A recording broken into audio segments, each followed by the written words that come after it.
So the foundation really started like right in the aftermath of Travis being killed. At the time, I think the only social media platform at the time was MySpace, which is funny. I was trying to set up Travis a MySpace when he was in Iraq, and he's like, I don't want a MySpace, like I'll set you up a cool one, um, but there was no Facebook. I think it was on college campuses at the time. So, there was no GoFundMe or anything like that. And after Travis was killed, we did a like in lieu of flowers, donate to the First Lieutenant Travis Manion Memorial Fund. And it was literally like at First Trust Bank, in Doylestown, Pennsylvania. And so it was people sending in checks, like you couldn't donate online. That's what it was. But at the time, we had, a few weeks after Travis's death, like a couple $100,000 in this bank account. Travis wasn't married. He had no dependents. And we were like, well, what are we going to do with this? Like, what are we going to do with this money? And so we started with a scholarship at Travis's high school. We did some scholarship with the wrestling team at the Naval Academy where he wrestled. And then it was really my mom who said, we have an opportunity here to have an impact with other Gold Star families that have been dealt with the same loss that we have. And so that's how it started. And by 2008, we were a 501c3, but originally we were like a grant giving organization because we would raise a lot of money and we were trying to find innovative programs that were having a positive impact on our military community, on our veterans and Gold Star families. And as time grew on, we started to identify like where the gaps were within the veteran service organization space. And we recognized that, we had a really great opportunity to build a community within our organization of veterans that still had service left within themselves. And so that's really, I would say like 2008, 2009 is when we really started like turning the wheels on like what role we were going to play to this post 9/11 generation.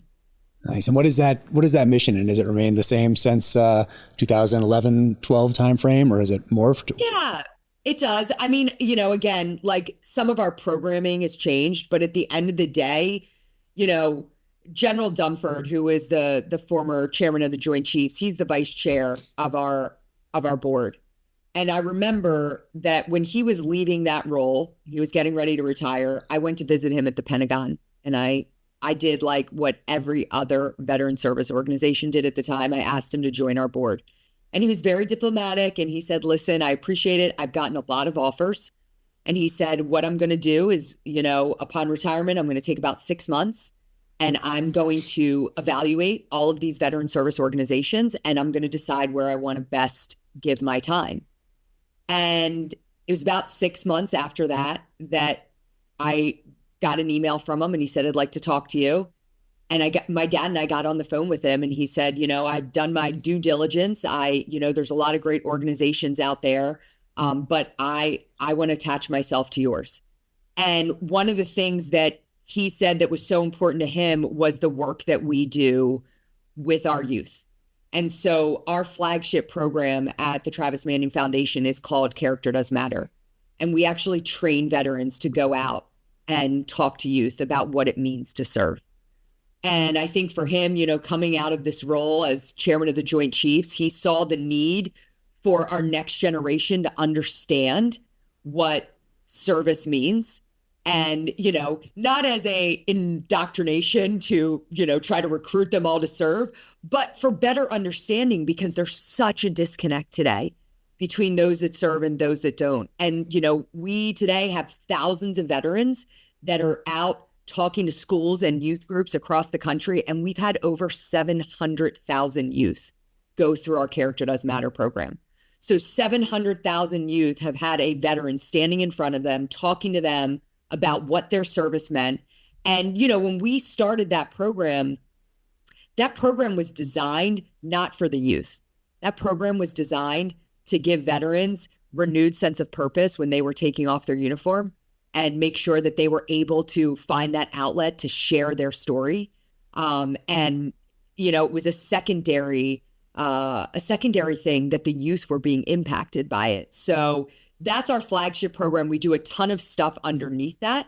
We have leadership programs for veterans, and we kind of put ourselves into two buckets. We're either investing in veterans through leadership programs, or we are asking them to go out and change communities. And, the idea is that you may be taking your uniform off, but our country still needs you to serve. And, I'm sure when you take the uniform off, that sense of purpose doesn't go away. That sense of being a part of something bigger than yourself doesn't go away. And when you lose that identity and you don't find anything to replace it, that's where the mental health struggles that afflict our nation's veterans start to happen. And so we want to always make sure that we are giving our veterans a community that they know that they can go and find that continued sense of service.